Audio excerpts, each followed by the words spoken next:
Hello, welcome to the Dragon Con Urban Fantasy Track. I'm Carol Malcolm, the track director, and I'm Kelly Harkins. I'm the director for the American Science Fiction Fantasy Media Track. And Carol and I are both co-sponsoring this panel tonight. yes, and we're very glad that we managed to get this together before the holidays, and we do appreciate anyone who is going to be going along on this discussion journey with us. The first thing that we'd like to do, I guess I better say what we're actually doing, which is a discussion of the Netflix movie, The Old Guard. I guess I better say. I'm not sure what that noise was, but anyway. Oh, good. We've got one of our fans here from our Supernatural panel discussions. So thank you, Renita, for joining us. Anyway, we are going to talk about Who Wants to Live Forever, the Old Guard. And what I'm going to do is have everyone introduce themselves. You've heard who Kelly is, so next I'm going to have Bethany introduce herself. Hi, everyone. My name is Bethany Kessler. I kick around the internet mostly as DJ Gray, and that's what all my fiction is under. You can see the website in my address here. But yeah, I'm here because I love this movie and I love this comic, and I can't wait to talk about it. Well, we're so glad you're here. Abby. Hi, I'm Abby. I am an associate editor at Business Insider. I cover service journalism and entertainment, and I do film and TV criticism on the side. A busy woman. I always feel very lucky when I get a yes from you. And Damien. Hey, I'm Damien, otherwise known as Unidentified Madman over on Twitter and on Instagram. And I am a fan panelist, unabashed, unapologetic nerd of all things urban fantasy, comic books. If you look around the room behind me, you see nothing but toys, action figures, comic books, graphic novels, what have you, and all types of media. When I'm not here doing panels for, I've done panels for Dragon Con for I don't know how many years for most of the programming tracks, as well as a few other conventions that we know of. Yeah, that's about it. Well, thank you for joining us. And yes, Damien has been a stalwart for me for the 8 years of the Urban Fantasy Track, all 8 years. So thank you. Thank you for your service, sir. No, okay. Thank you for having me. Certainly. And now what we're going to do is we're going to kind of tag team everybody tonight. And that is that both Kelly and I have questions for you. And the first one is going to be me. And what I wanted to first address is the fact that in this movie, we have these characters who, as far as we know, are human. That seems to be the case anyway, that rather than having to fight supernatural evil or monsters or whatever the case may be, they're actually dealing with human monsters or, stopping all of these kinds of human created disasters. And this is not typical for urban fantasy. That is, what usually happens is you're going to have bad guys who are humans, but typically what they're dealing with are, the supernatural evil. Let's put it that way. So, what do you think that this gives the show? I'm sorry, I keep calling it that. Does it give the movie, because we want it to be a show, right? Everybody raise your hand. Yes. We're getting a second movie. Oh, they are? We are getting a second movie. Oh, okay. Well, I'm glad somebody knows. Probably who knows when. Right.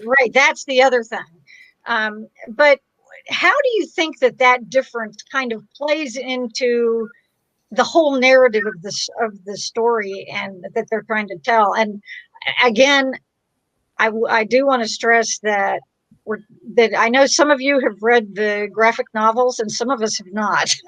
So we're talking just about the movie itself at this point, and we don't know, how things are going to go. But I'm curious, what do you think that difference means in terms of the narrative of the story and of the, this whole protectorhood kind of thing goes? And Kelly, we'll start with you. Well, I think a lot of that brings into play of exactly how they were created, which of course we never get that story, which is part of the mystery and part of the fun of it. And I think that leaves part of that question. You might even think that it's happenstance, except for the whole dream connections that they have, which is the one thing that really kind of takes it beyond this was just some weird random mutation thing. So I think it does change it. And this is hence one of the reasons why we decided to do this as a joint panel, because it definitely has kind of a superhero vibe to it as well. And it has that kind of quality of people coming in and trying to do the right thing, and of course then could be the choices people make and, the past they follow. So in that sense, I think it drives it, but it leaves it a little more up in the air as to what their choices are. There's no monster eating people, so you must kill it. Right. Yeah, because that's usually a pretty obvious solution right there. Yeah. Yeah. Okay. And Bethany. Let's see. I think it's fantastic that they're not focusing on supernatural monsters, but they're focusing on human monsters, because honestly, supernatural monsters are just like a stand-in analog for the evil that humans can do for each other.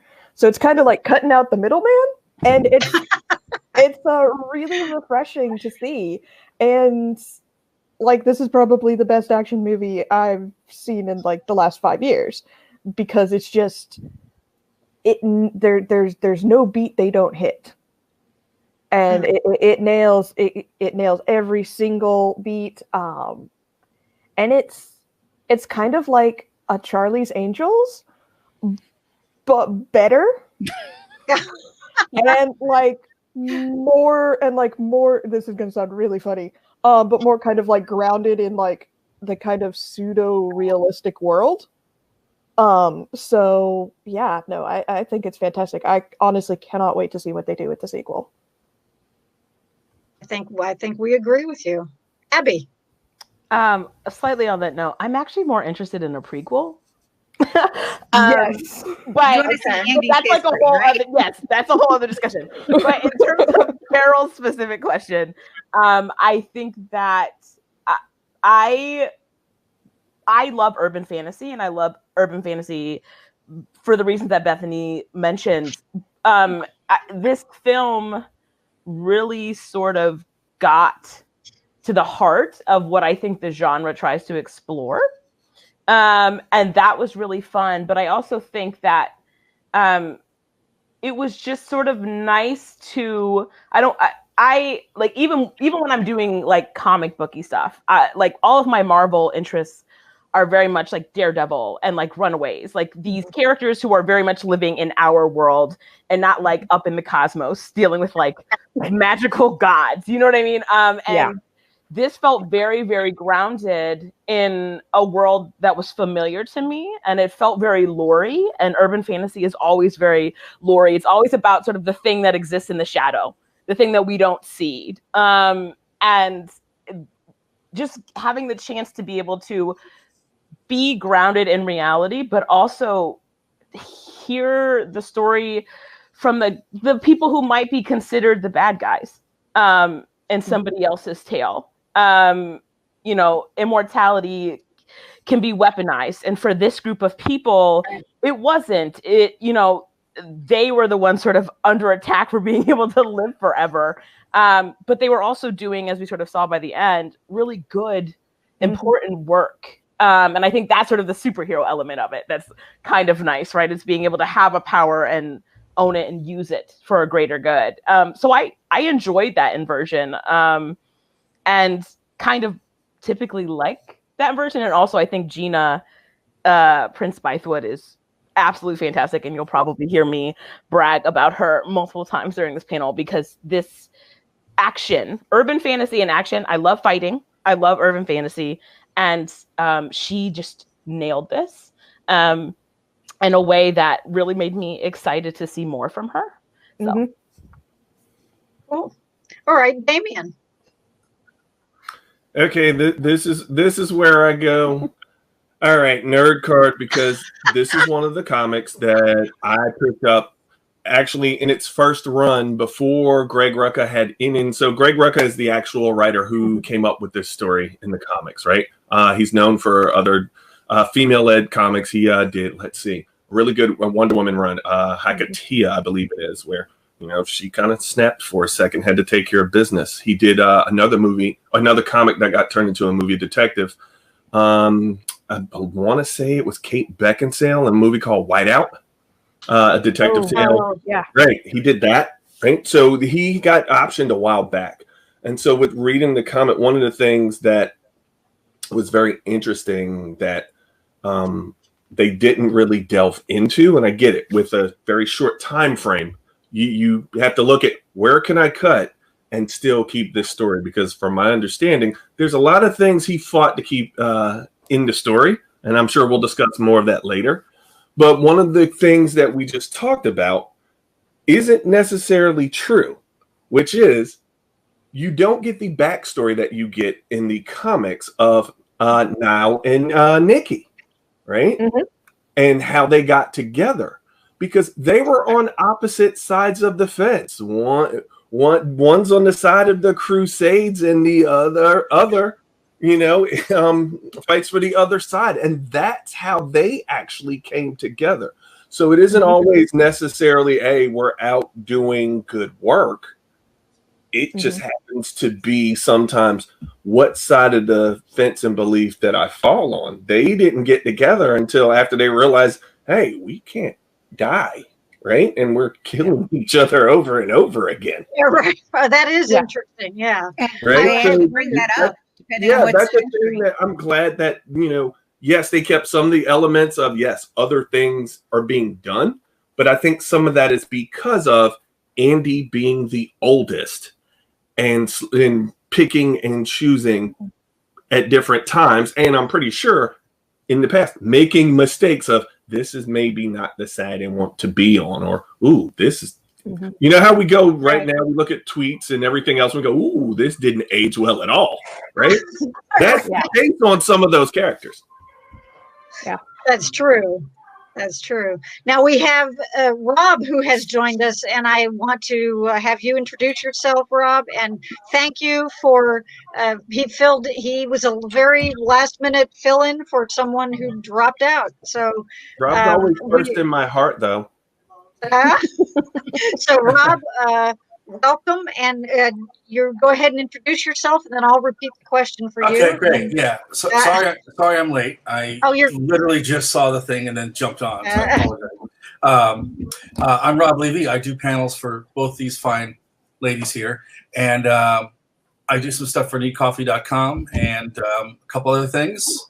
And yeah, that's the short answer, so we can get on with the panel. That's okay. Well, thank you. Well, what my question is that on the show, or there I go again. It's okay. Like wishful thinking, right? It's on TV. It's a secret coalition. In the movie, typically I'm dealing with shows. So, but in this movie, they are facing, rather than supernatural evil that they're usually fighting, or supernatural problems, let's put it that way, they are facing more human monsters, more having to deal with that, and how that, so that's kind of turning some of the typical urban fantasy characteristics around. And I'm just curious, what do you think in terms of the story itself? What's the impact that has? Well, one of the things I liked about this was that it sort of took that trope and kind of wadded up in a ball and threw it away. I always tend to like a lot of these kinds of stories that are more gritty, where all the characters have a shade of gray rather than of a white or black, just because you get better storytelling. It opens it up for a better narrative. This I liked because yes, there's a lot of social commentary about, humanity and how we behave and all that stuff in there. But it also just sort of like, from an acting point of view, I think it gives people a lot more to work with. From a writing point of view, I think it opens it up tons more for writers, because writers are like, I'm writing a person. He's wearing like black pants and a black shirt. He doesn't have to worry about, well, will the budget make the wings look right or whatever. Right. So I think that it's a little more freeing for character development. But I also think that like really good science fiction, it is a mirror of us as a society. Not to get too deep and Orwellian into all this, but I like how it sort of mirrors us as a society and where we're going, how we use our technology, how we use our scientific advances, how we view our morals, how we judge ourselves, how we judge others, why can't we all get along, that type of thing.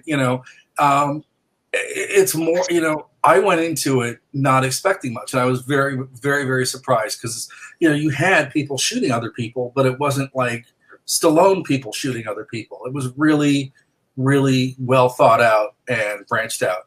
And I'm coming at this backwards because I'm doing the movie first and then the comics. Right. So that gives me a little bit of a variation from the rest of the folks. So I'm kind of looking at it, I think, through a different lens. But I love how it just brings humanity to the forefront and makes you think about human issues. Okay. And I would like to make one comment about one of the things you said, though, in the beginning, is that, even within urban fantasy with, supernatural creatures or whatever, there's a lot of nuance as well in terms of so not all bad guys, but I know. Yeah. So I just had to put in that little plug. No, I didn't mean it that way. Sorry. And okay, and here we've got a comment here. Let's see. Another thing I like is that though the characters are considered immortal, there is still that possibility of death to a character since they don't know how many times they can die and come back. And we are actually going to discuss that a little bit further on. But yes, we know that that's going to be hanging over them. Okay, Kelly, we're going to go to you for your question. I kind of also wanted to bring in the comment. She's also brought up about the fight scenes. The fight coordinating in this was incredible. Just really well done. Just definitely blew me away. So I kind of wanted to bring up, since we've kind of talked about how this has the superhero vibe to it as well, but I wanted to bring in that aspect of and my notes just disappeared. So if you are going to take this into that more superhero realm here, they clearly do have a superpower essentially. And if we were talking about, would it be better if they would come out as, like we're a superhero team, or we've seen more of these elements coming out in more modern superhero stories where more of these heroes are wanting to be, or not, they don't want to be, but big pharma or government agency wants to start, picking them apart and figuring out what makes them tick. Is it better for them to live in the shadows, or would it be better for them to be out in front of everyone? Where do you see that kind of playing into something like this? Because, of course, so much of their existence is trying to stay hidden. Bethany? I think you can go one of two ways with this. Either you stay hidden and you make sure you stay hidden, like we see with Copley at the end of the movie. And also his like just murder board of everything, of all the different things and all the stuff was just beautiful. Like, I call that the accomplishment board. Yeah, the accomplishment board. Yeah.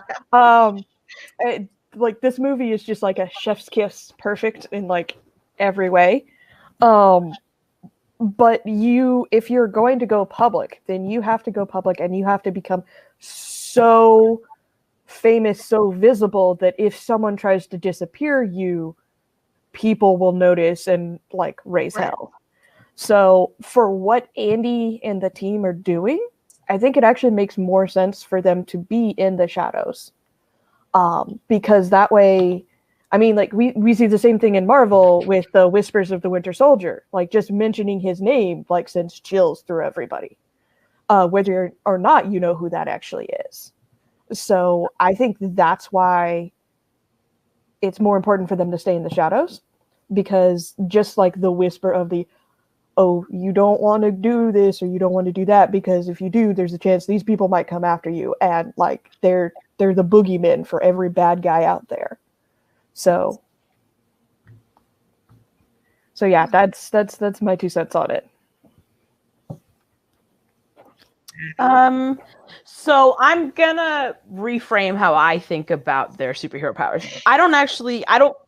They are immortal, but I don't ever think that I viewed their immortality as a superpower.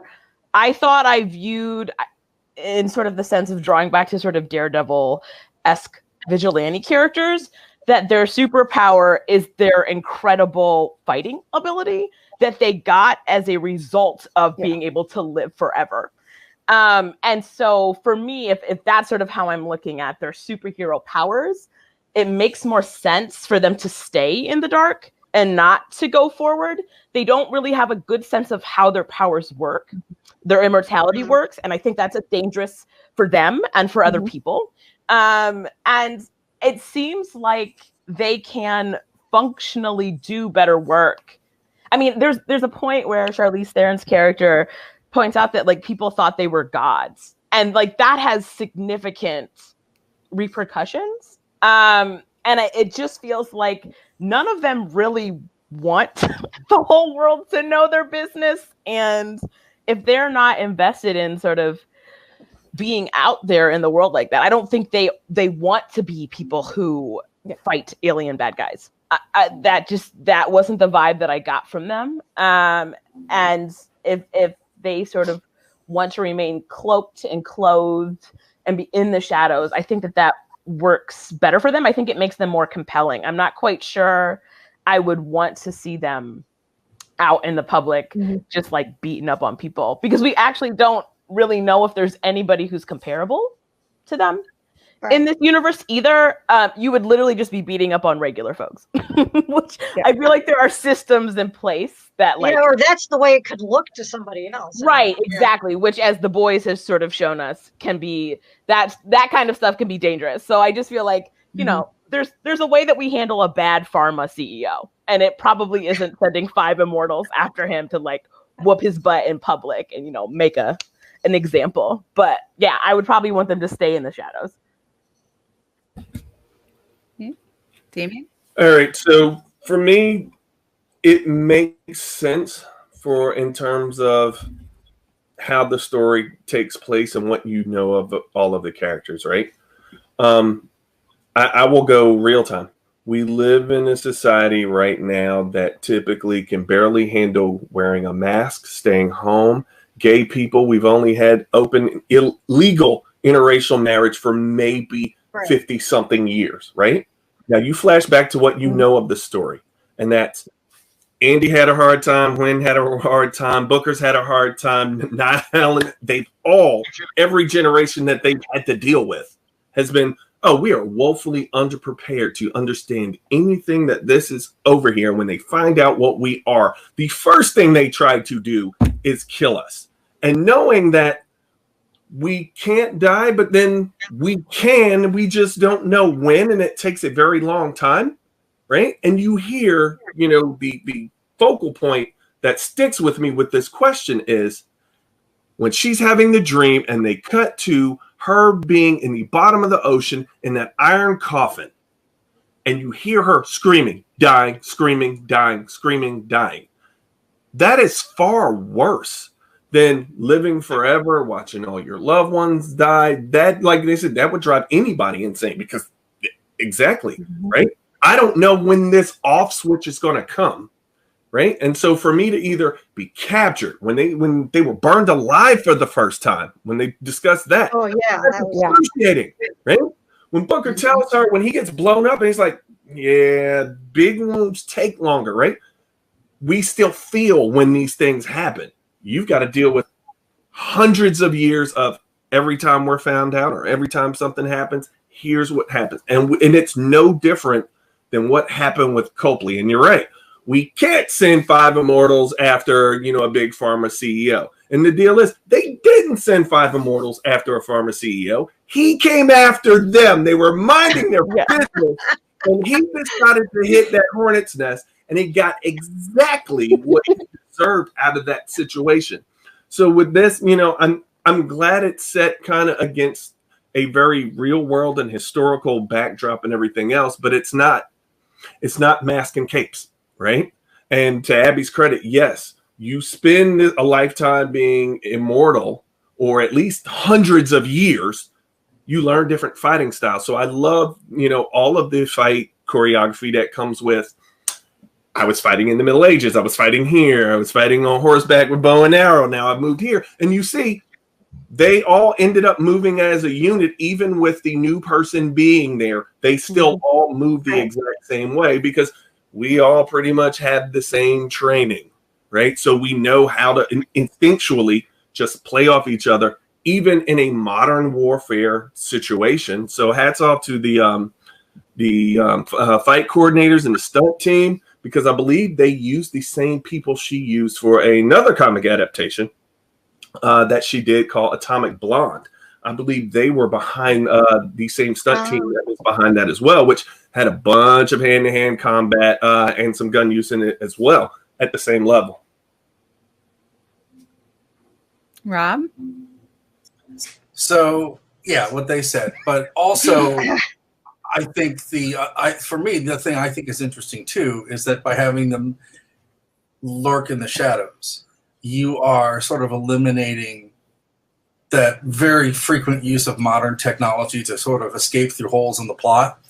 And I like this idea of, like, you know, sort of making it a little more old school. Like, they have to, like, write letters. They can't call, you know, they can't trace cell phones or whatever the mechanism is that they use that, you know, we live in a society where you can find somebody fairly well if you're pretty well versed. So it's, out of all the times they've been in, this is probably the hardest time to stay hidden. Right, when you see Andy take the girl's cell phone.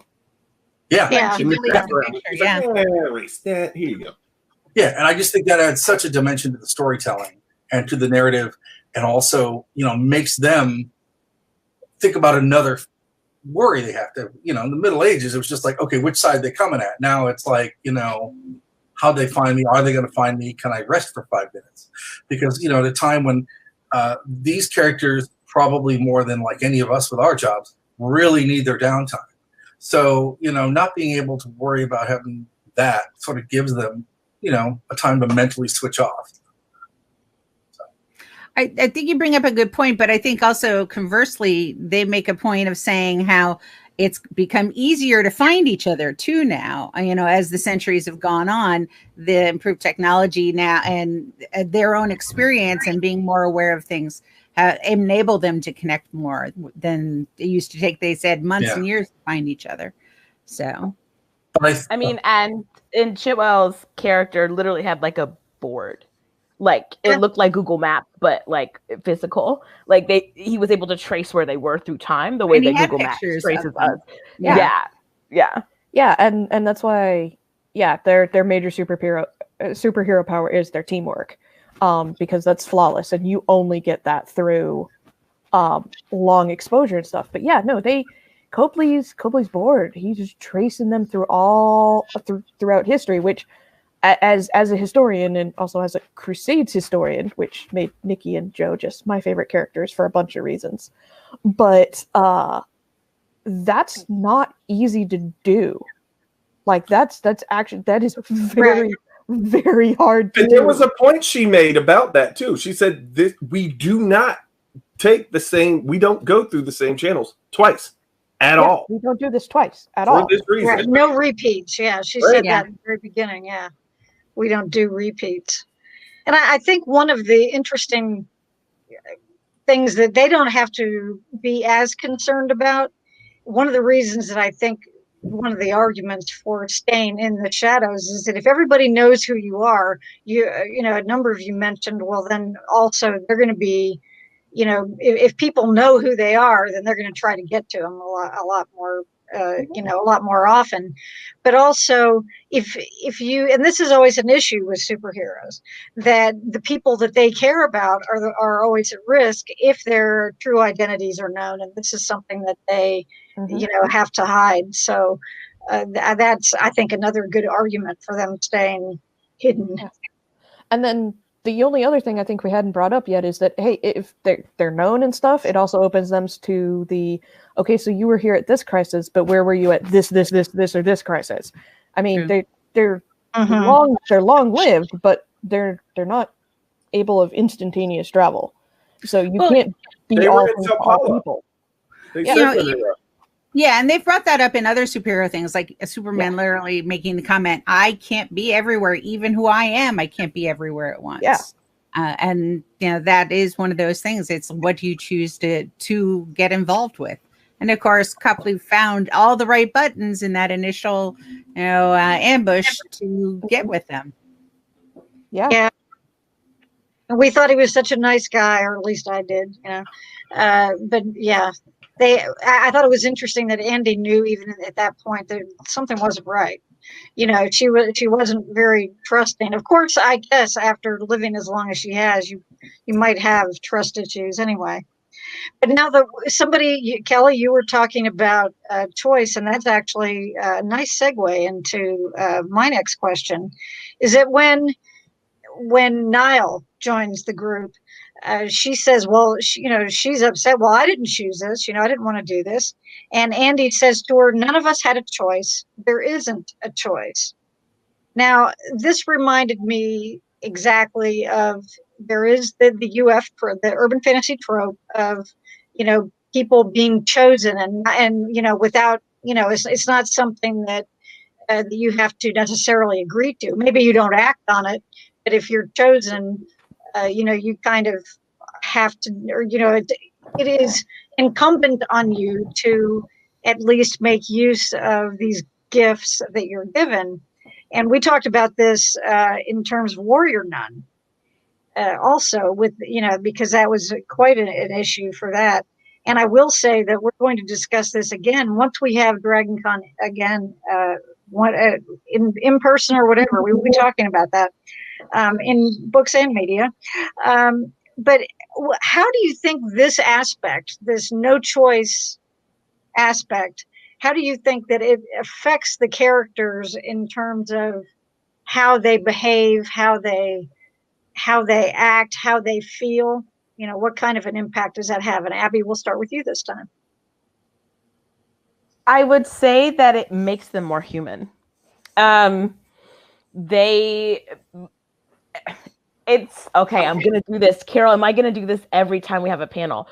Being human was all about people having powers and things that happened that weren't really their choice. And what I think I learned from that, and sort of other shows where this sort of through line happens in the narrative, is that not having the choice really makes people, even if they aren't human anymore, even more human than maybe they would have been, because they are sort of fighting with this idea of who they are and how that's defined. And when something else decides what you are, I think your sort of instinct is to kick back on that. Right. You want the ability to define who and what you are. And I think we see that with all of these characters who are, as sort of pointed out before, aren't always on the good side. They're making choices and decisions that are sometimes just simply about survival. Sometimes they're about fun. Sometimes they're very selfish, as was the choice by Booker to sort of turn his whole team in, because he wanted to die. And he thought this was a way to figure out how to do it for himself. And I think that's, Rob brought this up of like gray characters. And I think that's what's so fun about this, is because they are sort of chosen, and they're chosen really we don't know how they're chosen. They're chosen at random. I thought these were going to be like people who were like born from like a line, and then it was just sort of activated, but that's not really explained. They don't really know why they were picked. And I think that creates a really nice, compelling soup that they can work with, because then we get to see more personality, and we get to see how different people sort of come to terms with who they are and how the world works and the things that they can't explain. Okay. Damien. Okay, so for me, it's an interesting dynamic, right? So we've had institutions, what have you, jobs, careers, in our country for a very, very long time where, and just to use a very loose example, you get like the West Virginia or Kentucky coal miners where, okay, I'm born into this town and we're in a certain economic bracket and we're never getting out. And my granddad was, a coal miner. My great granddad was a coal miner. Unless you just happen to escape on a train, you're going to live and die here and be a coal miner, right? And we've had stories like that really tell the lamentation of, I'm stuck in this, and the choice is I feel like the choice has been made for me. Like I don't have any other options. And that's very much where you find the immortals, right? All of them wake up as a new immortal with no one else around. So we don't know how long ago that some of the characters just walked around and and couldn't die and watched their families die and got persecuted and had to hide and do X, Y, and Z until they found each other, right? And I think with Nile, it makes it a little more palatable, and they got past it a lot faster because you're in a room with 4 other people going, we know exactly where you are. You're just going to have to get used to this. You see, like they're all sitting there going, it's part of the process. Well, I have a choice. It was Booker who got through to her, right? Mm-hmm. Where he said, look, you watch your loved ones die and they beg you for your help, right? And you can't, and they get angry because they feel like you're holding out some secret, right? And then you watch, like he's in emotional pain from that. Right, watching his son, his grandson, and everyone else die. And then you see him talking to her going, hey, this is kind of what it is. And everyone's like, well, it really is the job. And here's why. Because there's so few of us. We only have each other. And when we don't have each other, this is what ends up happening. So with that, the whole it's being chosen for you thing, makes it a little more palatable because there's a group there, right? And it's a very, very small group, which is why it kind of makes it worse when Booker betrays everyone with his own selfishness after hundreds of years. But it also explains at the end where, now I wanted to let you off with a verbal warning or whatever, right? An apology, yeah. Yeah, an apology, right? Because they all knew, look, we realize why you came to the decision that you made. It was just shitty. So here, you're going to spend this next 100 years by yourself, which they know. And only they would know that in and of itself is a punishment. Right. Because you can't share your secret with anybody or, not. You're alone. Yep. Yeah. Best timeout ever. Yeah, because at first when I saw that, I was like, wait a minute. And then the more I thought about that, I'm like, that really is really harsh and cruel.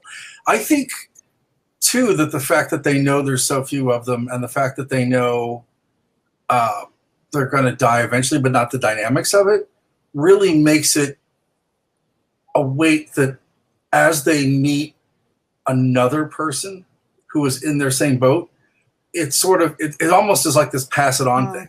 It's almost like they feel more relieved every time they find another person.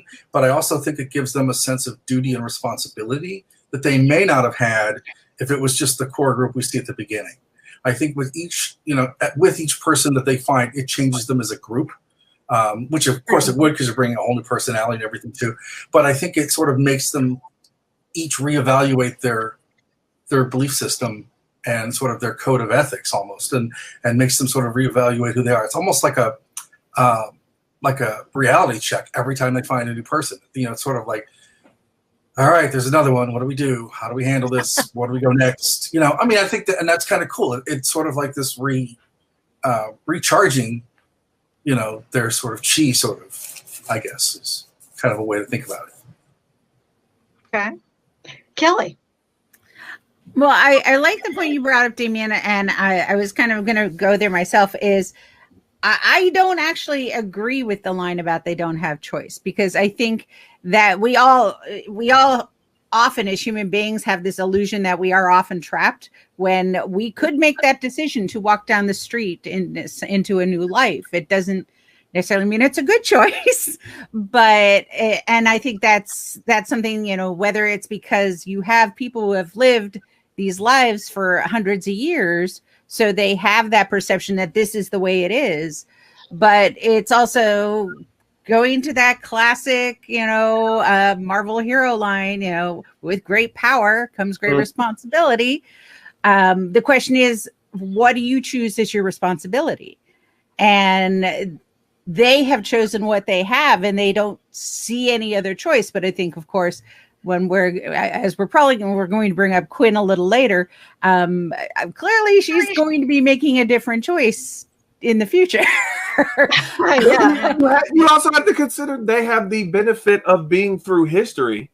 Absolutely. And looking at the benefit of other people's choices and what sides they were on. Like, that's why I pointed out in the beginning, you know, with Nikki and Joe, one was from the Italian side of the Crusades and one was from the Muslim side of the Crusades, right?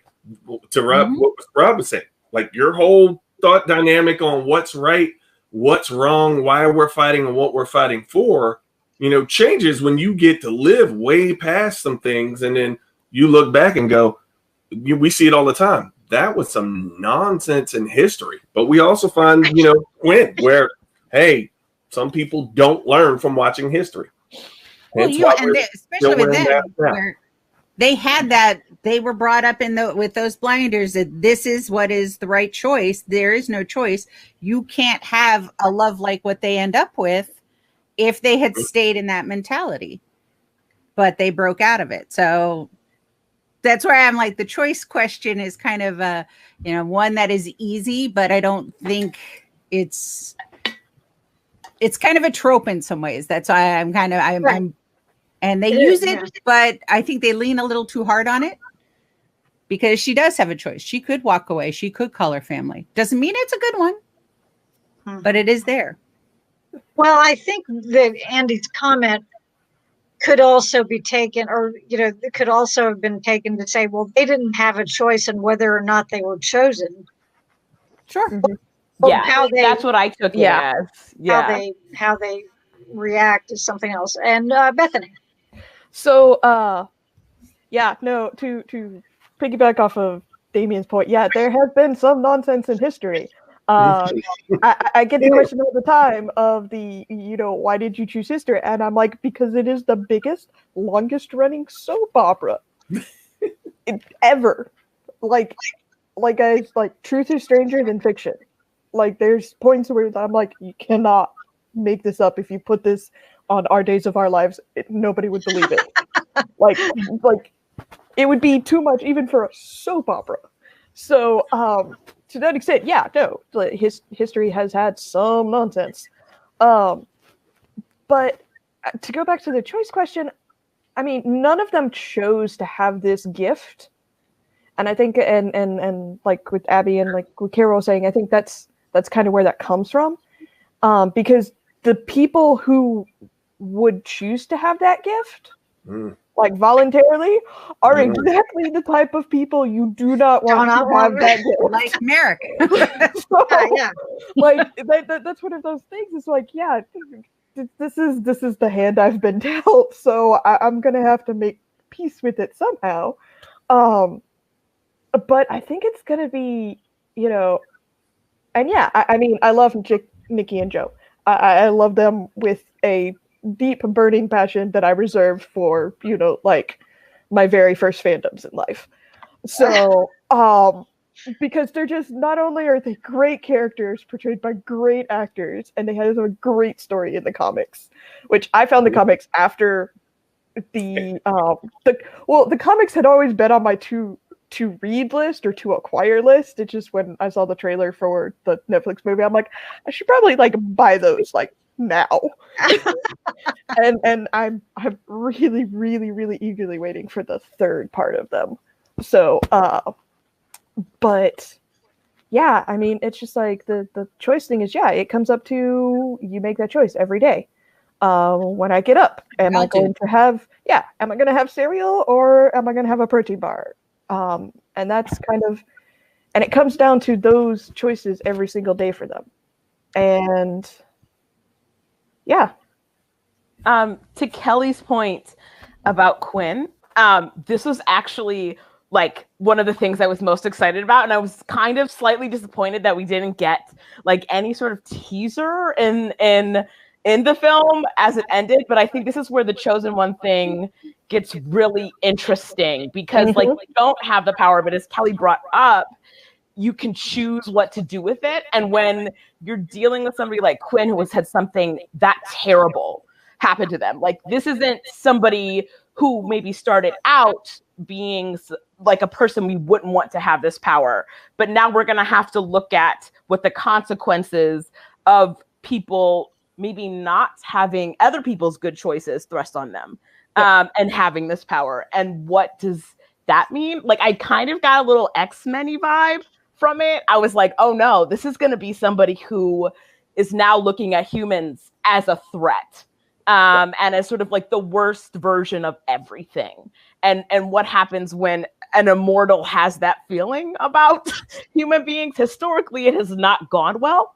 And I'm excited to sort of see if in the sequel. I really hope that we like. Definitely a Magneto vibe there. Yeah. In other words, we probably won't get good choices out of that character. We will see when define good choices. You throw me in the bottom of the ocean and let me die over and over again. For 500 years. Yeah. At this point, all of my choices are good choices. One of the great things is that, you know, you're looking at all these people and you're thinking they feel all this pain. So they feel it when they die. So you've got all this pain, you've got all this memory, this sense memory, you've got all this trauma. And you know what? Most of them are pretty well adjusted for having like hundreds of years worth of trauma that would kill your general, you know, war veteran. But there's a difference, right? And that's, you look at prisoners that get put in solitary confinement. Yeah. They do not do well, right? Yeah. Whereas, okay, if you throw them in general pop, and they'll get by. Somebody might die, get murdered, what have you, occasionally. But other than that, you know, most of them, you know, it works out for them, right?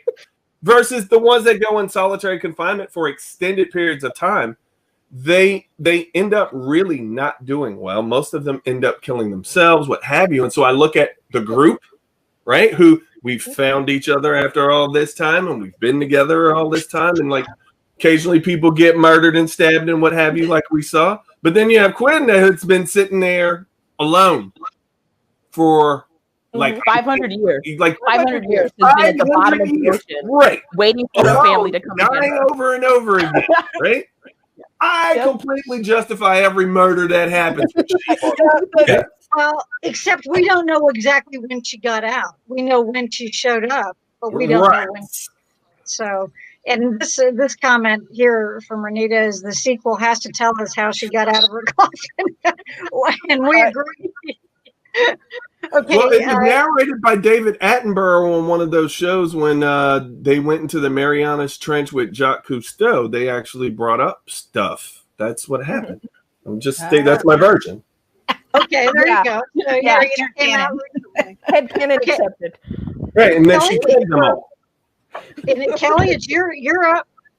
Well, this kind of ties in. Thanks for giving me a good leadway. We've brought up how when you are essentially a family, like has been said, and the fact that they will dream about each other until they get together, that aloneness is such a big factor for them, and why Booker's punishment is so severe, to be isolated from the only people who get what it's like for 100 years, which is really half of his life so far, just about. And I think it's especially kind of meaningful with us dealing with COVID, as we're all kind of living in our own isolation, that some of these things I think are a little more relevant, because watching it now as opposed to when I did the first time, kind of some of those parallels struck me, that without as much human contact as we are used to having. And so that is a really brutal punishment to inflict on him. So I'm kind of curious as to what your thoughts are on, the curse of immortality. We've talked about some of the benefits and, how it's affected them, but what about the curse side of this? And Rob, do you want to start? Sure. Yeah, I think, any time in any series that they deal with immortality, it always seems really peachy at the start, but then after a while, it's sort of, this is not exactly great. This kind of does that in spades. Because I think the one thing that they did touch on it, but I think we're going to see more of it in the second one, is Andy is just this idea of immortality really, I think, weighs on Andy, obviously a little harder than the rest of them. But I think when Quinn starts to get into it and the nature of their relationship and that immortality, I think that's sort of going to be like, they're going to hammer that home a lot in the second one. And I think that this idea of, not only are you can't die, but like you keep watching humanity make the same stupid mistakes and you can't fix it. It's kind of like, you just can't. It's it weighs on you. I would think, not because I'm not a mortal, so I can't speak. Yeah. It weighs on you, but I also think that it weighs on you far more than you might necessarily let on to the other people who also have the same issue. I think they all have this weighing heavily on their mind, but they're not really showing it to each individual character, because I think it's affecting each of them in different ways. That's going to kind of get fleshed out later. But I also think that having that sort of as that double-edged sword blessing curse thing, you can't, you have to pick your spots almost in every aspect of your life. When do I want to go to the store?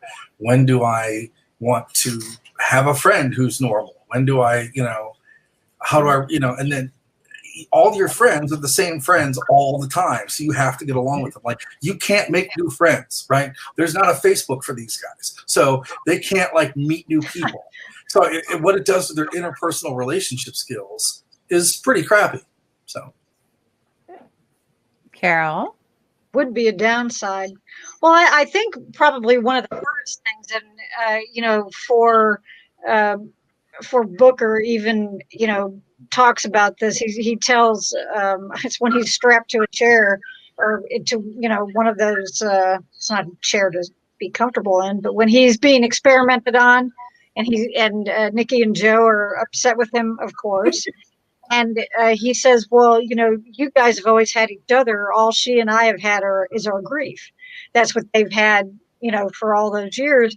And it kind of is an expression, I think, of what it's like if you live forever, but if you try to forge any kind of personal relationships with people, they're going to die. You're going to have to watch them. You're going to have to watch them die. And I think that would definitely be the worst thing. Probably to a lesser degree, just maybe having a more difficult time finding joy in kind of everyday things. Being able that you would become a bit more jaded and bored with things, I would think. There are a lot of there's a lot of vampire fiction that talks about that. I mean, that the vampires just tend to get kind of bored with it. It's like, I've been around for 500 years. I've seen it all pretty much. And so I think, but I do think that probably the worst part is, as I said, that, the problem of if you choose to make any kind of connections that are outside of this small group, that you're going to lose those people and you're going to have to go through losing them. And that would be awful. Bethany? Yeah, it sucks. It's also human.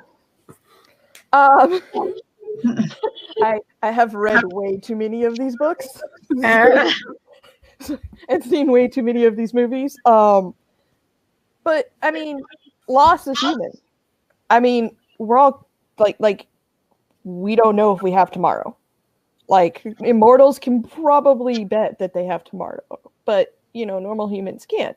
So it's kind of that loss, that sense of loss, and that that kind of conflict and that grief and stuff. That's something that's tying them back to their humanity. Because it sucks, but it's also human, and there's that. I I also wonder if Booker isn't some happy, a little part of him isn't really happy. He's now no longer the youngest. Now that Niall's there, he's no longer the baby immortal. The baby immortal. The baby immortal. But because Andy takes on all the baby immortals like ducklings, even if she's super reluctant about it when it comes to like Niall. But and that's mostly just because she's walked a long time and she has seen some shenanigans. And again, I like that. Yeah. I was like, we're still technically above the watershed. I'm trying. But that's kind of what it is. I'm like, yeah, but you also can't be afraid to make those connections because like human beings are not meant to be solitary people, which is why Booker's like for cover, which is why Booker's sentence was so bad. And it's just it's one of those that Joe and Nikki have each other, and Andy has had Booker. They've super bonded because they're the third wheels to the Joe and Nikki show. But yeah, I mean, loss is human. I mean, you it sucks, but everybody's got to go through it. Everybody's going to go through it at some point. So. Kelly, can you restate the question? Well, it was kind of looking at that curse of immortality, and we've brought up some of the jaded aspect, and we talked about the benefits of immortality and how they've utilized it. But looking at that, the isolation and the aloneness in the aspect of the show and the story and the characters. Yeah, I mean, I think Carol brought up the point. I think that if I had seen this show 5 years ago or 10 years ago or 15 years ago, like being a young kid who sort of had everybody around them and hadn't really dealt with loss, the idea of immortality seems really fun. But having experienced great loss, like the idea of living forever sounds like it would suck. Yep. I cannot imagine. I think it's really interesting because I didn't really understand why like stories, particularly sort of the vampire genre, was so very pressed about vampires, immortals really finding somebody to love. I was like, okay, what's the deal with this? But when you've lost so much and all there is left is grief, and it's not just, I think one of the most difficult parts about grief that I've realized as I've gotten farther along in my own journey is that in the beginning you remember someone so clearly, and it's really hard because they're not there, but you can still almost feel them. And then the second part comes where you start to forget parts of them, and you still have that feeling of loss, like there's a hole there, but you don't necessarily. The edges aren't as clear. They're not as sharp and they're not as refined. And that's almost worse. Because it's almost like losing somebody again and having to like do that for 500 years. And even if you do decide to like have a relationship with like a regular human being, well, guess what? They're going to die too. And in the case of the immortals, Booker points out, he was like, the sentence that I got wasn't as bad as I thought it was going to be, but he notes that it might mean that he doesn't see Andy. Yeah. Again, he will lose Andy too. He says he won't see her again. And we had a comment about that earlier, that he won't be with her when it's her time. Yeah. Yeah. And it's just like we live forever and I can't even get to say goodbye to you. Like this is another loss that I have to sustain, which just feels sort of out of this world because I should be there. We've been together literally for centuries. When he brings that up, she even says to him, "Well, don't know. You honestly don't know." But yeah, that's. I mean, unequivocally for me, like that has to be how you have to deal with loss, and just like not being able to do anything about it. Just having to sort of like skulk in it. It's like when Andy brings up about not remembering her mother or her sisters. Oh yeah, that's right. Yeah. Mm-hmm. So, Damien? So, like, I always look at different aspects, and it's something that Abby touched on, right? So I am a person who lost a lot of people very, very early in life, both biological parents, siblings, what have you, right? I know exactly what that feels like to walk around and you're alive and none of those people are. I know what it's like to have to struggle to remember faces or have to go back and look back at photographs and then remember memories and what have you and piece together certain things. And I've considerably gone through a lot of grief. I don't know if any of those immortals have therapists or not. I'm going to lean on the side of no. No. Each other as their therapist. But you got to think, Andy is the oldest, right? So from that standpoint, her grief is even worse because she lost the person who found her that she loved. He died, and then it was just her and Quinn, right? And then she lost Quinn, and she doesn't even know if Quinn is dead. She just couldn't find her. That's a whole different level of grief, right? That's missing children grief of, hey man, they just went missing and I have no idea. And you know, it's those stories you see where people have just, they spend their whole lives hoping that their child or loved one or whoever is still alive and looking for them. And you just never know, right? That's a whole different thing. With Booker going, he was able to have a family and all of those things. And then all of that got lost, right? Whereas, you know, Joe and Nikki, it's okay, we do have each other, right? It is different for them to be around, right? Where it's like, hey, I have the love of my life right here, but they're going to experience a whole different amount of grief because you don't know when the other's going to die, right? Mm-hmm. And so they're like, all right, we're just going to love each other in the moment and be good with this.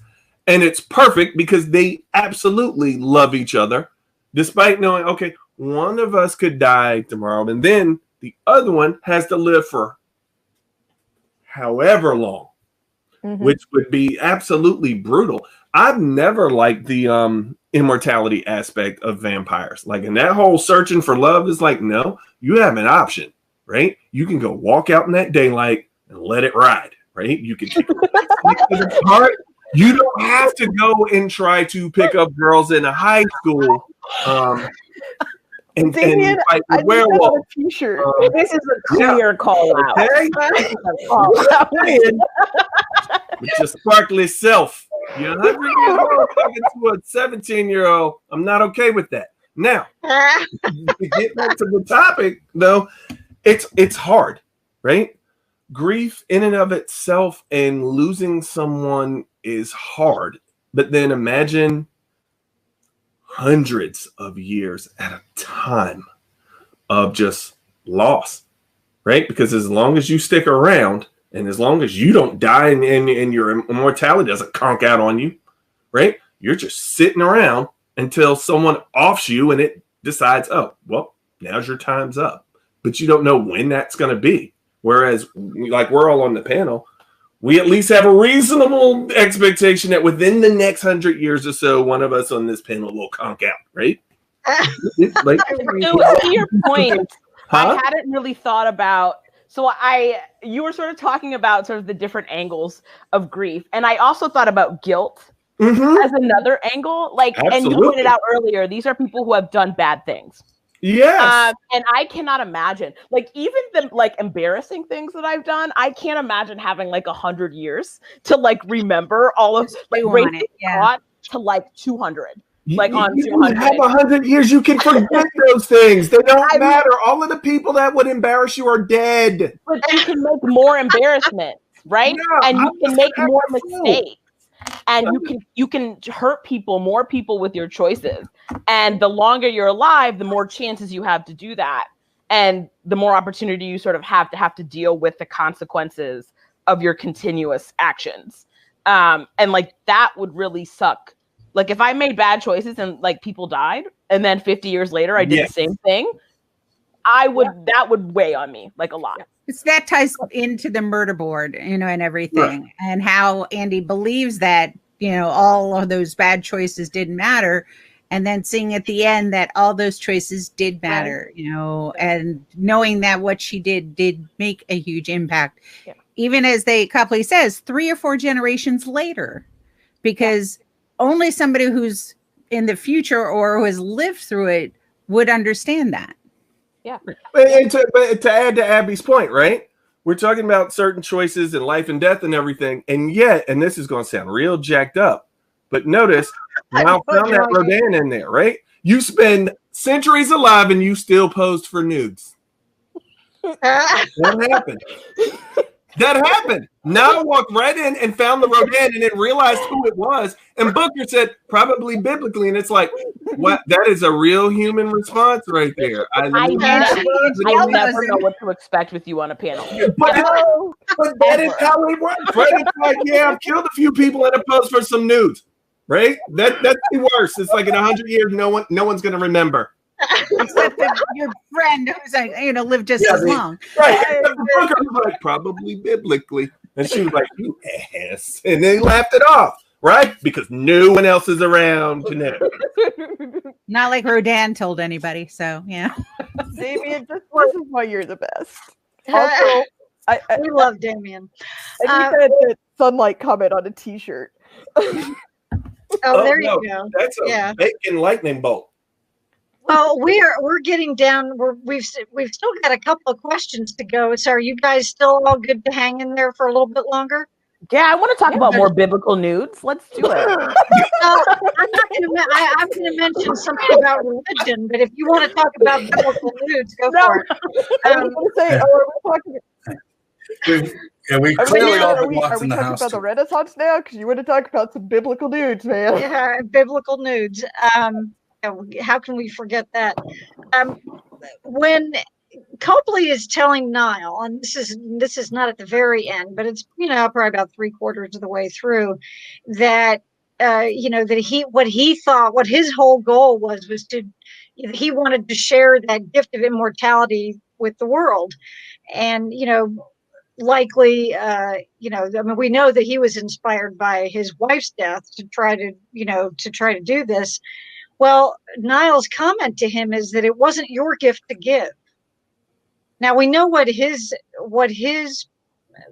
feeling was, where he was getting his ideas, but it seems to me that maybe Niall's response has something, at least partly, to do with her religious beliefs, which she stated earlier on. That it sounded as though she was a practicing Christian anyway.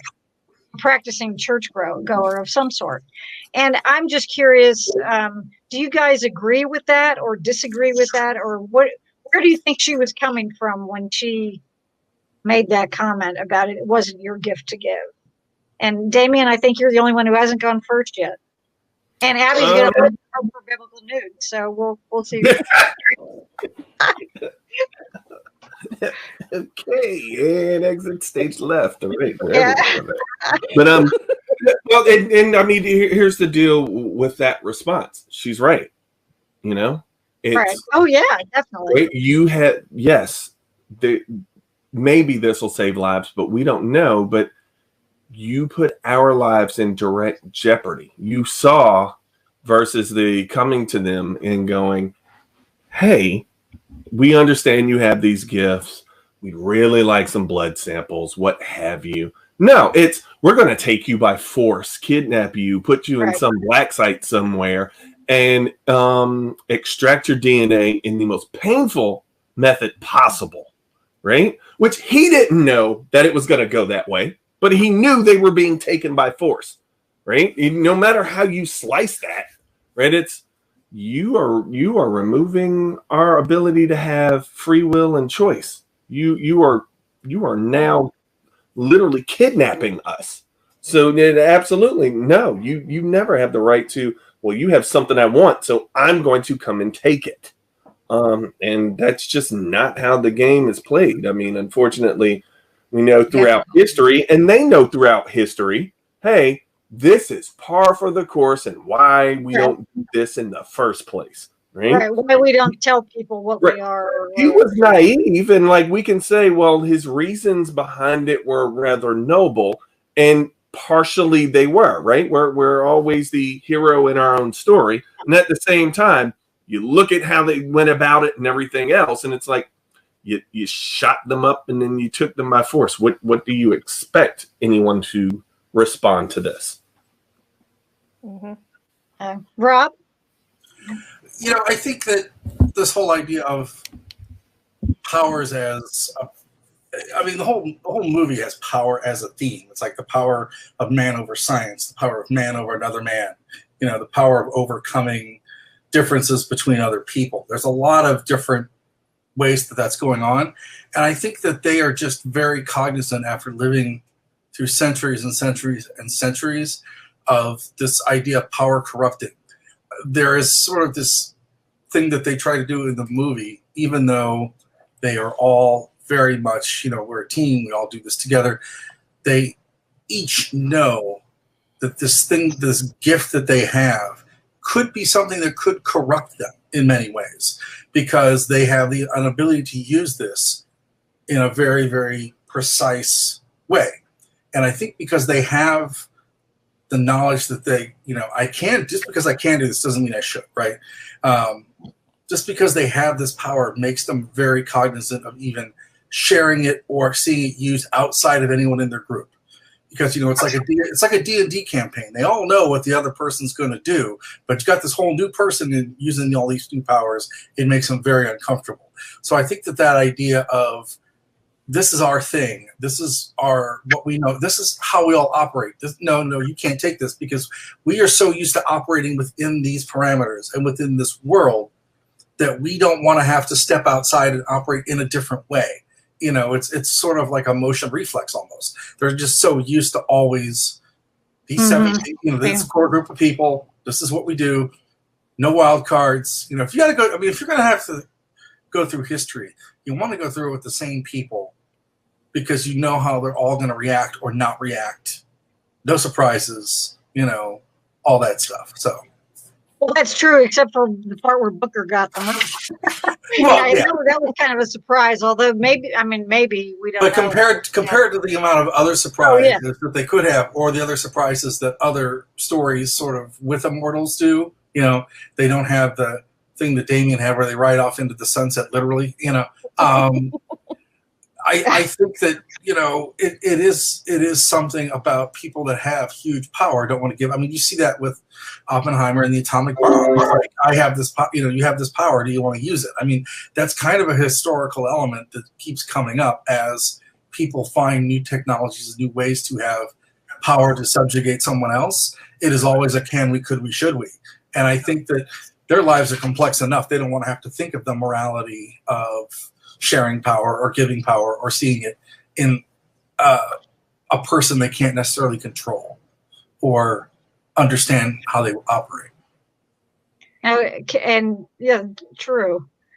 And Kelly, you had an interesting. You're next, and you had an interesting observation about Merrick, which might have.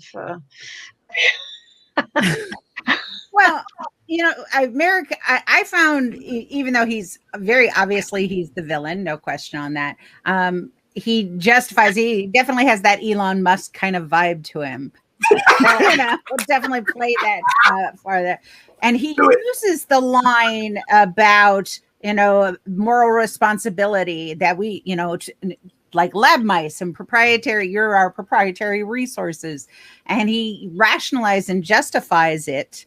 But then it all comes down to profit for him, which, of course, Copley, you can see that slippery slope that Copley is kind of like goes, whoa, and he goes downhill through it until he finally goes, that this is not what I signed up for. And so you get that response from America. And, of course, that big pharma mentality, which, and if you look through genre stuff, has become more of a villain in the past 10, 15, 10 plus years than it ever used to be. And, you know, Merrick does embody that with his not caring whether Andy is human or not anymore, and along those lines. So definitely see some of those elements. Bethany. See, I kind of come down on the side of Booker really should have known this is how this was going to turn out, because at no time in history, when presented with the unknown and the weird, and this says, have human beings ever acted in a rational, sane manner? Ever. Mm-hmm. So do you think he forgot? Vampires versus Brooklyn. That is the only time. Vampires versus Brooklyn. Those kids immediately went, nope, this ain't right. Here's what we do. Spoilers. I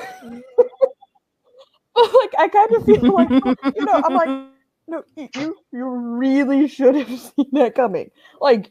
Throughout history, especially the recent last 100, 200 years history, at no point have human beings acted rationally or anything like that when presented with something they either don't know or they don't understand. So Nikki even says that, basically. I mean, it's a trait as old as humanity itself. We see things we don't understand. It either becomes a god or it becomes something we have to kill and we have to dominate to know that we can. So yeah, it's I really do feel like he should have seen that one coming, and that he didn't think it was going to be that bad just kind of shows his internal naivete, which and wishful thinking. And wishful thinking, and to be that old and still be that naive. I mean, wow. Well, dude. it's also a measure of his pain too. Yeah, true. True. Good point. I like the movie version of Merrick, because he's a lot more weedy and Martin Shkreli and that kind of nerdy guy you just want to kind of see wind up as a pasty smear, because they're just the ooze evil. He doesn't look like that in the comics, which kind of shocked me for a second, but I actually really like the way the movie portrayed him. But yeah, I mean, Booker should have seen that one coming. Well, we had just watched Queen's Gambit. So seeing the guy who plays Merrick as a character in that. So we were kind of like, what? I mean, we literally just I immediately went, I can't believe this weasel's here.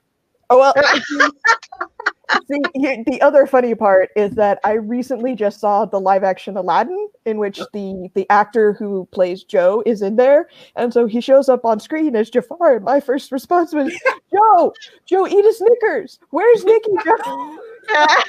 You're not yourself when you're hungry. Meanwhile, my roommate probably toppled over laughing because she'd already seen it. So, well, Abby.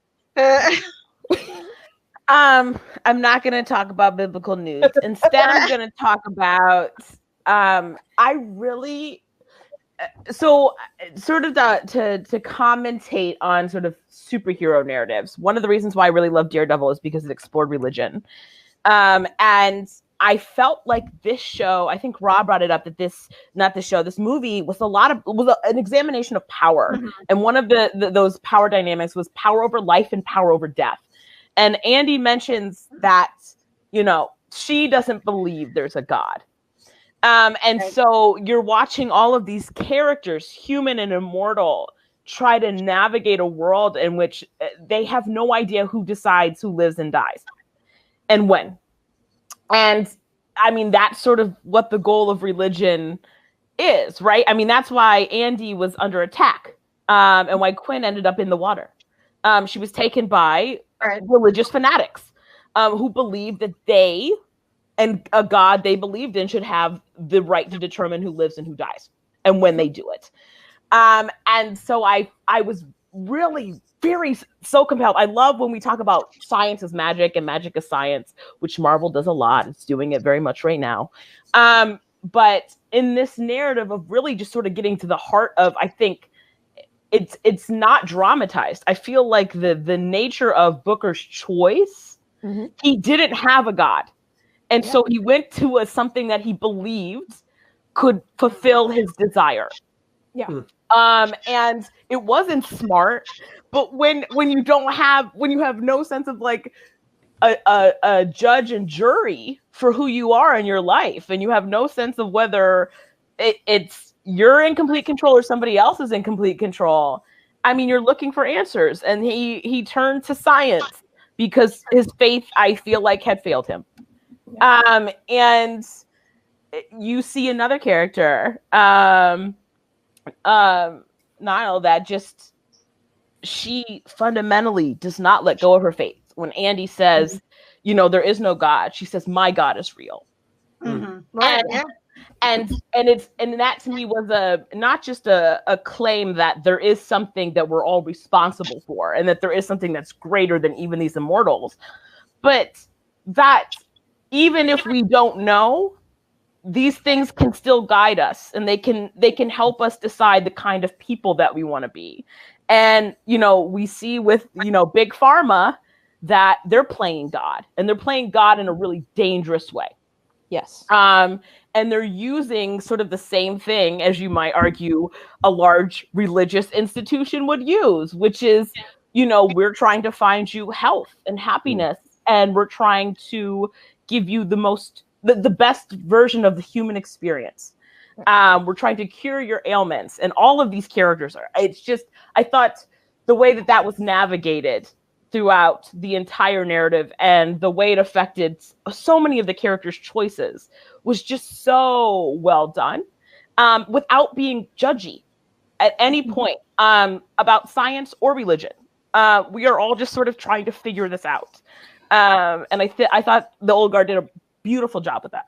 Well, and they can do that effectively because they don't have any clear understanding of where their, you know, ability, or this, whether it's an ability or a curse, comes from. Kelly, what were you going to say? I'm sorry. It kind of ties in, because one of the things that struck me was with bringing in the religious side of it is, of course, at the beginning, Andy is in that pit of despair, essentially. And they're all very much, you know, got their blinders on to life, and, you know, the impact they feel they're not having. And at the end of the movie is when she talks to Niall, and she's like, this is, I think, why you were brought now, was to have me see, you know, these things, to see the, you know, how life could be. And then she gets to see the murder board, and you get to see a little more of that omniscient perspective of, okay, you don't see that, but, you know, somebody maybe up above is knowing that Big Pharma isn't going to cure diabetes. This person 3 generations down is going to do something. So, right, and I think they never commit to that either. Well, yeah, it doesn't Copley even tell her that his board even only goes back like 100 years. Right. Yeah, He was only able, years, yes, if he was only able to go back that far, he says, and, you know, he's pointing out there's all of this in just that short amount of time. I mean, short as opposed to how long. Yeah. The whole forest for the trees kind of thing was definitely one of the things. And you got to think, living that long, though, and I will go back to something when we talk about religion. Again, I always go back to Joe and Nikki being on opposite sides, right? Right. That, oh yeah, I'm pro-Christian over here, willing to murder and die over it. I'm pro-Islam over here, I'm willing to murder and die on it. And then they end up being 2 gay men that are in love with each other for centuries, forsaking the very beliefs that they were willing to die over very, very early on, that they were guided by, right? Which, you know, for me, you know, when I look at religion and the things that I know and the things that I've been taught and handed down, and then I look at what I lived through and my life experiences, and I go, well, does the principle really, really line up with like what I'm seeing? Right. Yeah. And then when you track that back and you look at those 2 characters, they're like, I don't know if this over here is exactly correct. Right. And you see, they both like kind of abandon all of that. Right. And they're with each other, and they're happy with each other. Right. Like you see, like the whole capture scene. What is his concern? I'm concerned about Nikki. right? Right. At least they're together. They're being tortured together. Yes, Yeah. but they're together, and that's what matters, right? It's like it wasn't some dogma that they grew up with. It wasn't anything else. It's like, oh well, I've been here for a very, very, very, very long time. I love this guy over here, right? Everything else doesn't matter. Yeah. Well, and it's like the fact that Booker turns to science actually isn't that far of a stretch, considering if he was fighting. Well, he's the youngest. He's also fighting in the Napoleonic Wars, if memory serves. So he grew up like right around the tail end of the Enlightenment, where pretty much essentially all of Europe went, science as God.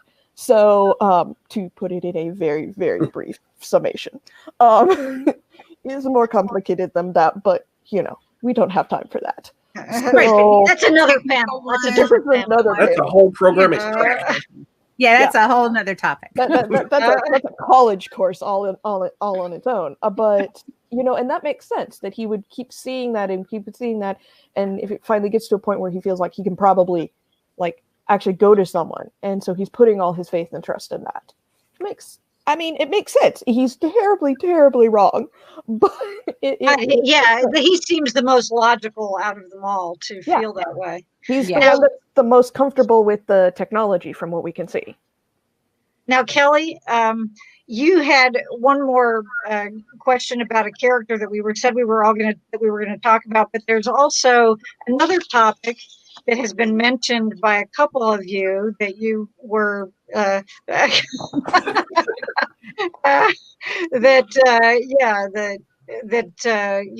you were interested in that. So which would you rather address at this point? Well, I think my question could be pretty brief as far as that goes. So just wanted to hear kind of quickly thoughts on the dreams and things, because Nile is the only one who seems to have that dream about Quinn, because she wakes up and they're like, tell us about it. And I thought that was really kind of surprising, since previous dreams have always been shared. So to me, that kind of meant that's when Quinn got freed. But I know you all were hypothesizing it was earlier, maybe because that's in the comics. But so I'm kind of curious, quick thoughts on that concept. I got one. So in nature, you will find that rattlesnakes, scorpions, things like that, right? Most poisonous animals are the most poisonous and most dangerous when they're the youngest, right? They tend to actually be less potent as they get older. I think Nile, remember in the beginning, they said, hey, it's because you're newer, right? That you'll heal faster, right? The dreams will come faster because you are newer. Their connection to everything is a lot less because they're older. Remember when she had the first dream, right, that they all dreamt about each other in the beginning, right? But with Quinn, only she was able to do it because she's the one that's most raw and connected to whatever this is from the very beginning. Much like, I used that analogy, the baby rattlesnake, right? If a baby rattlesnake bites you, it has far more venom than an older adult, right? Andy's been around for forever. She's the old rattlesnake with all the rattles, so to speak, right? She's losing her venom too, so yeah. Correct. And but younger rattlesnakes don't have rattlers, and they're far more poisonous, right? And that's now where it's like, I'm new. Everything's going to heal up quick. I'm going to feel everything, because all of this is a byproduct of me being brand new to everything. So it's like a giant sponge. It's all, here we go, right? Yeah. And I believe it's also triggered for like proximity and stuff. So like we see the dreams originally, they all get flashes of Nile, she gets flashes of them, and then they're all together. But there's still someone that's not there. Quinn's not there. So then she starts having the flashes of Quinn. So no one else does. That's a good point. And no one else does. So I think it's also about like the new thing and also the proximity. So I have not read the comics. And I feel like some people have, and they sort of it's about what's happening. But that's okay. That's okay. I'm okay with it. I don't have a problem with spoilers.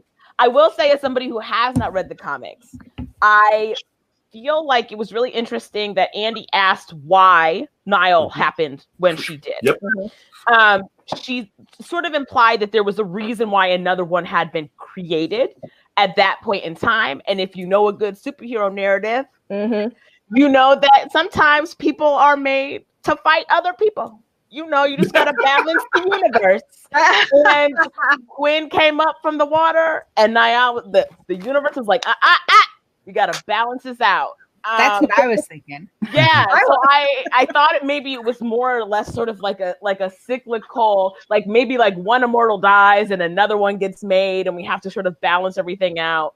And Quinn is back, and maybe the universe knows something that we don't, and so we need another one to They were up 4-1. To be really fair, and I love the fight sequences in this. I love the fight sequences, but Andy is like on retirement. Okay, I mean, she is not immortal anymore. Right, Booker is out. He is in timeout. So. And then the other two kind of, I mean, look, I love them. They are my boys. I love them, but they kind of got their butt kicked one time. And I was like, okay, so you're not like the A team. You're caught by surprise. So I'm just saying that, you know, yes, it's 4-1, but it's also 3-1. And really it's like 0.5. So we might just need, I'm just saying we might just need somebody else. How badass do you think she is after 500 years locked in a coffin? Them joints ain't moving that good. I feel like it's not even about joints. You brought it up. There's 500 years worth of rage. There's some yoga that's got to happen there. There's a level of crazy at play. Yeah. Well, Rob, do you have a theory? You know, I almost wonder, and taking the completely different direction, do they have that connection because somehow they're related? You know, who knows? I mean, you know, being like an actual blood relation. Yeah, you know, yeah. I mean, that's a thing they haven't. And again, I haven't read the comics like Abby, but you know, is that a thing they haven't explored yet? This idea of they've covered this idea of like extended family, but they haven't covered actual physical family yet. So, I mean, is that something where if you're related to someone through time, even if they're generations older than you, does that affect this? I still like the idea of it being younger and more closer in the proximity, but at this point, it hasn't been brought up yet. So what the hell?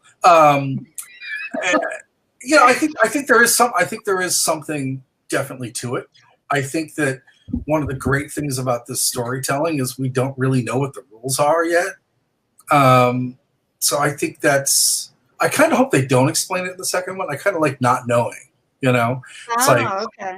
But I mean, I like this idea of like, we have like, why I have no idea, you know, we're going into this with just as much knowledge as the people that we're following, you know? And I kind of like that.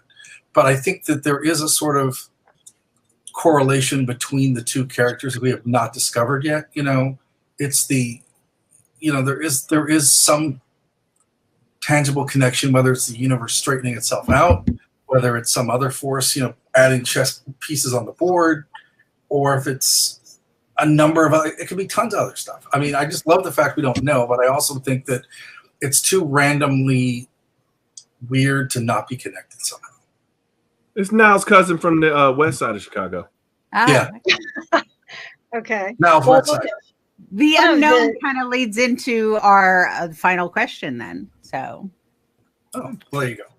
And I'm not sure. Do we have time for one more question? Are you guys ready to stick around for that much longer? I'm not going anywhere. We're focused. Rob can't leave. And I wanted to actually say one thing about that.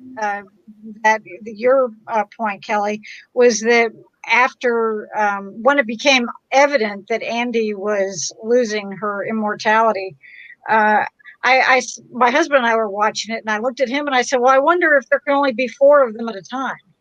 Oh. Oh, and that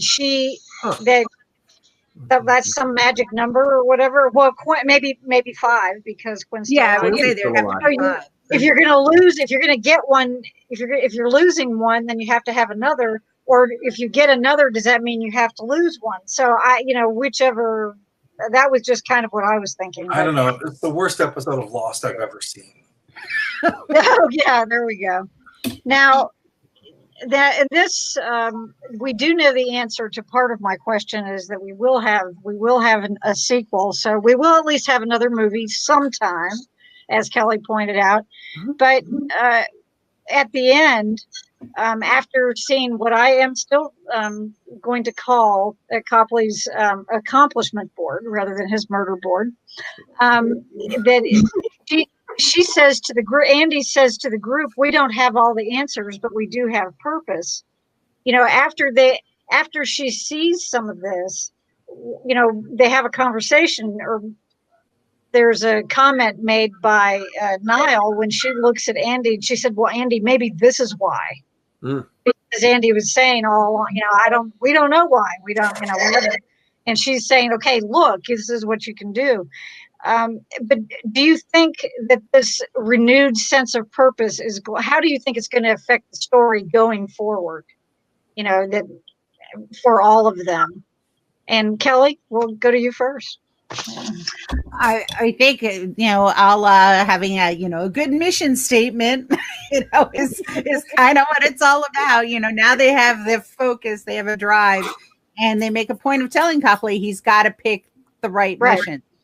He's got to be thoughtful on, he knew all the buttons to push to get them into that ambush, so he knows what they're looking for, and he's looked through he has seen their history, so he'll understand what kind of things that could maybe have a bigger impact, because he is a big picture kind of guy. So in that sense, I think that will help them. And this is not going to be thankfully there can be only one. So they won't have to fight each other to the death. But I think that's, although clearly that's what's going to come to a certain degree in the next one. So, okay, Bethany. Well, having read the comics, I'm gonna be really, really interested to see, since the first one played so well and so close to the first trade. I'm gonna be real interested to see how they take the small changes they made to the movieverse and kind of extrapolate those out for the sequel. And I'm super, super excited about seeing that. So yeah, I do love that they have a purpose. And like I said, with the Charlie's Angels things, Copley is now their Bosley. Yeah, he's now exactly, he's the Bosley now. So he gets I'm surprised they didn't even bring that up. That was a missed opportunity. I sat there and went, "Oh my God, it's like Charlie's Most Angels. of them won't know what Charlie's Angels is." Right. Well, that's true. They might not. Yeah. Abby. The whole purpose thing, I think, is really great. It's sort of the thing that I love about superhero narratives. We have lots of superheroes who are like loners and stuff, but like all of my favorite stuff is team up stuff. And this definitely felt like it. I mentioned like a desire for a prequel, but in a way, this also felt like a prequel if you know that there is going to be a second one, because it definitely feels like, they'll be more focused. They'll be operating as a unit. This is both to the writer, the credit to the writer and Gina. I think that doing team up ensemble films is really, really hard because you have to introduce a bunch of characters, you have to tell a plot, and you have to get to an end. But in between there, you also have to figure out how to convince us that we're invested in this team. And you have to make it not just dramatically compelling, but believable. And by the end of this film, I walked out feeling like, yes, I want to see what they do as a unit. I am invested in them as a unit. I believe in them as a unit. And so for me going into the sequel, it's going to be really, I feel like it didn't start out like a superhero narrative, but it definitely ended like one. Like we now have like our main villain. We now have the team all suited up. They got their little Bosley. You have the defector has now been taken by the villain, you know? I'm also really interested in when this is going to start, because Booker has just been sentenced. And I can't imagine, just by the dynamics of that team, that we're just going to walk away from that character. And so it'll be interesting to see if the next story chooses to sort of break that 100-year punishment or drop us 100 years from now. I don't know. But I'm very interested in the timeline going forward for people who can live essentially forever. Yeah, and there's another interesting part in there too, which Booker knows Quinn is alive. Booker can try and get this information to them if they'll listen to it, which they may not. If they want to talk to him, if they'll listen to it. Damien.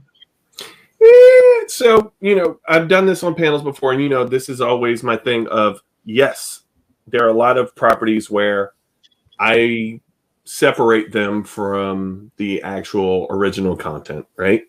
Where there are some of those things, it's necessary for me to do that, to just enjoy the property and the art that was presented in the way that it is. And so I am throwing out everything that I already know, right? And when I watch this,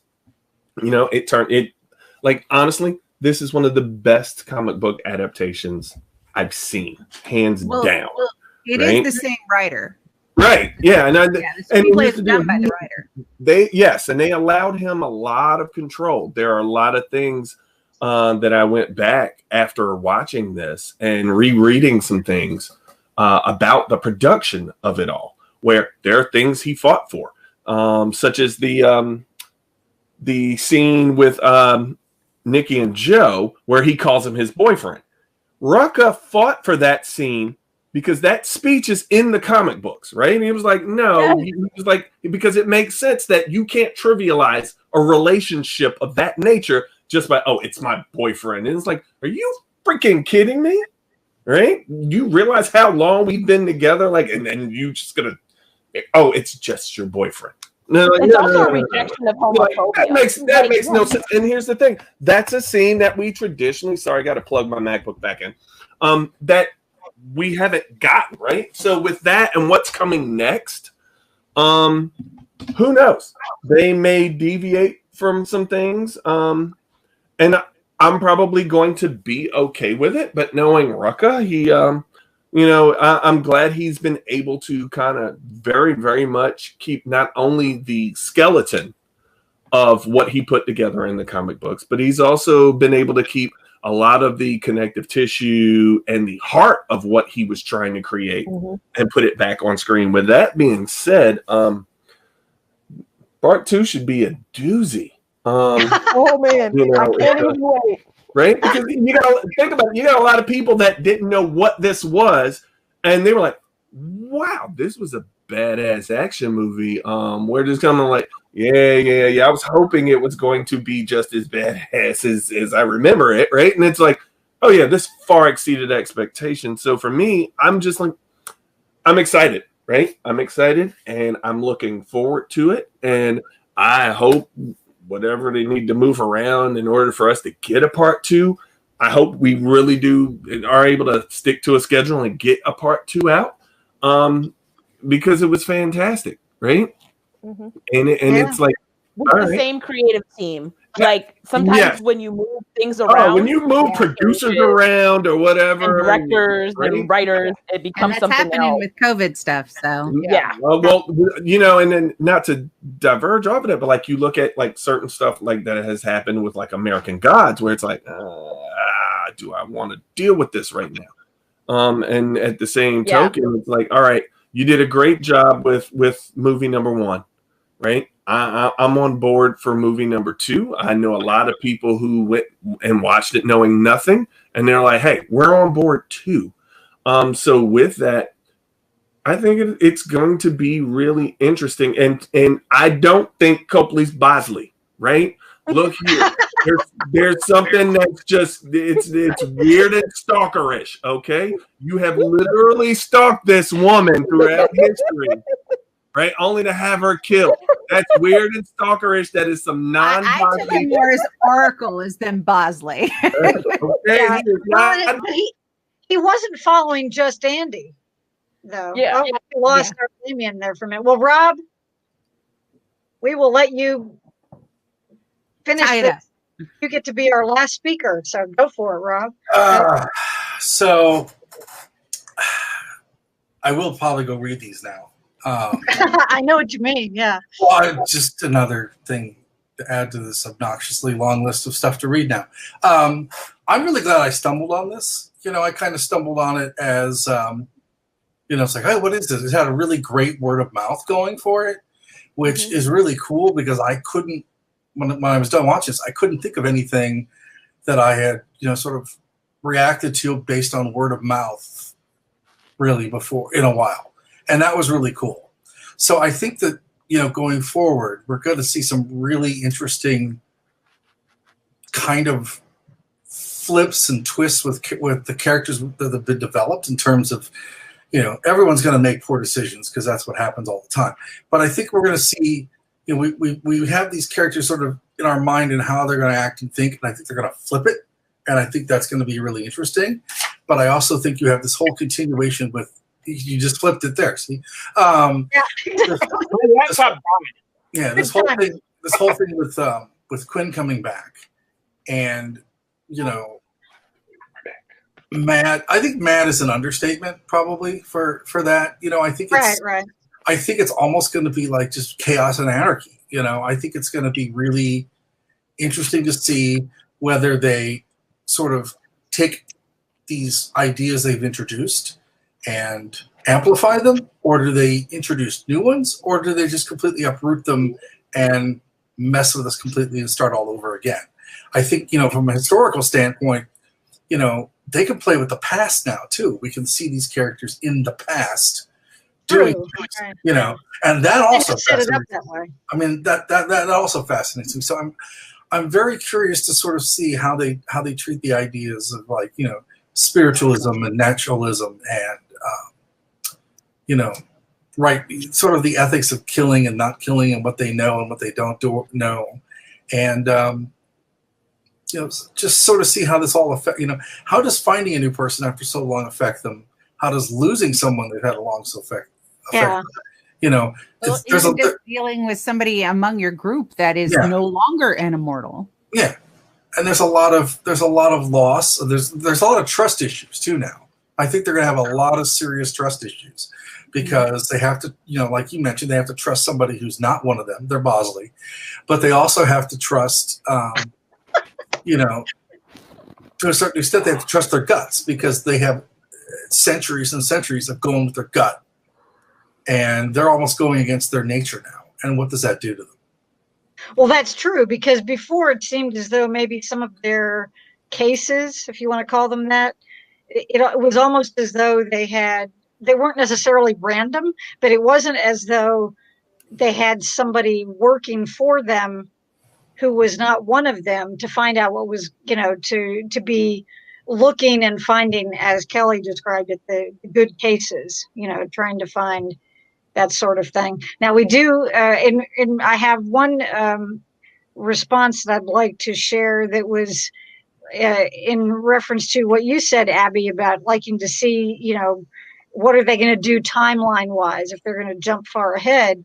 And Renita says it can't be too far if we want to see the Andy Quinn face-off we know has to happen. So, we want to see that because that can't happen too far in the future. So I've got to give a shout out to all, not only, we've talked about the director, we've talked about the writer, the performances and the stunt work, just amazing. All the little details thing, like Andy looking around and keeping always aware of her surroundings. Right. All those little details were just so wonderful. Which there is one part that bothered me, honestly. Right? and being a warrior, being a person who is on top of it at all times, right? If you hand me an unloaded handgun at this point, I know for a fact that gun is not loaded. Right? That was the only downside for me in the movie. I'm like, wait, you just whipped out an unloaded handgun and just passed this off. And you didn't feel that? So that part didn't ring. Valid point.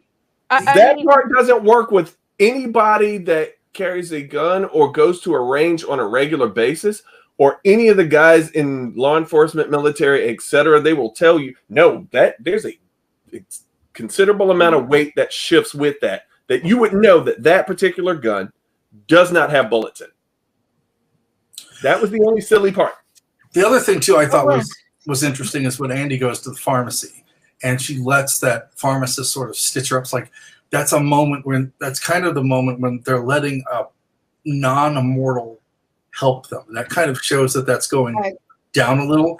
And I kind of realized that is sort of this epic sort of mind shift for Andy, where that's kind of the beginning of her whole I got to let people in thing, which I think is really interesting. Yeah, because even that girl says about, we're not meant to be alone. Yeah.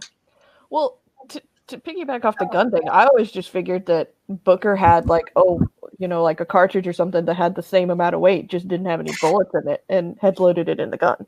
It still would change the weight. Yeah. True. I don't even think about it because it's the movie. Movie logic.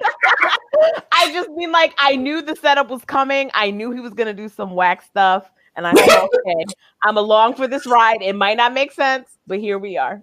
But it's valid. There's so many good little detail points, and that, Oh wait, you watched Shadowhunters? I forgot. What? I said, oh yeah, I forgot. You're the one that watches Shadowhunters. Okay, listen though, but I just feel like so much of like television, you just have to be like, I watch Runaways too. Like, there's so much. You just have to be like, okay, I'm here for the ride, and I don't care about the details. You do have to on reality and lack of physics. The suspension of disbelief. Yes. Yeah. I can deal with immortal characters, just not an empty gun. There we go. Yeah. There we go. Well, I think on that note, since we have been at this for a while, we should probably end this panel, which has been delightfully fun. Thank you so much to everyone who's been interacting with us. Any of our viewers, a lot of people I know will be watching this later, and we thank you for doing that as well. But I would like to thank Kelly for actually coming up with this idea. She said, well, we need to do something together. I was like, yeah, we should. And this was the most obvious one because it kind of crosses into both of our areas. And, if it were a show, we'd be saying, hey, who gets it? Fight over it. Yeah, I mean, it would be, well, no, we don't fight over anything, but I mean, we would, it would be kind of a hard thing to determine. So it seemed as though it was an obvious one. And we do appreciate our wonderful panelists. Thank you so much for joining us. As far as the urban fantasy track goes, we do have content coming up. This will be our last thing in December, I think. That's the plan anyway. But I do have panels for both Lake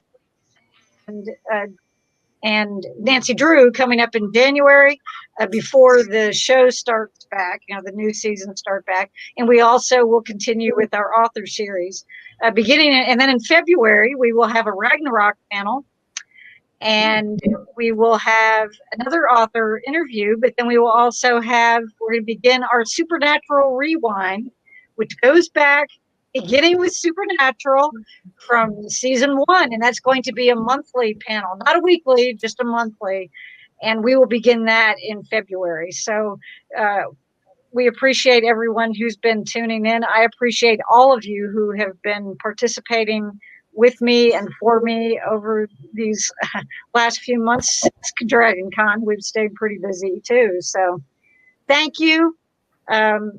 If you guys want to say goodnight to our viewers, thank them for coming along for the ride. Kelly, if you want to say anything, I'm going to defer to you. I'll just do a quick thing. We're also going to be doing some more panels. I'm still leaning towards maybe doing the the whole Marvel Investor panel, kind of looking at the ton of content they dropped on us about 2 weeks ago. Yeah. So I think we might do that between Christmas and New Year's to give us a, getting over that post-holiday kind of thing. And then we're probably going to do a couple panels coming up. We've got The Expanse has just dropped this weekend. So lots of good stuff coming up. And hopefully we're going to do a lot more of those kind of things coming up too throughout the year. So the thing is, stay tuned. And we will, keep up with us on Facebook, keep up with us, on our YouTube channels. And we appreciate everyone who has been sticking with us through these interesting times. And hopefully it's been fun for you as well. Thanks, everyone. Good night. Thanks, everybody. Thanks, guys. Appreciate it.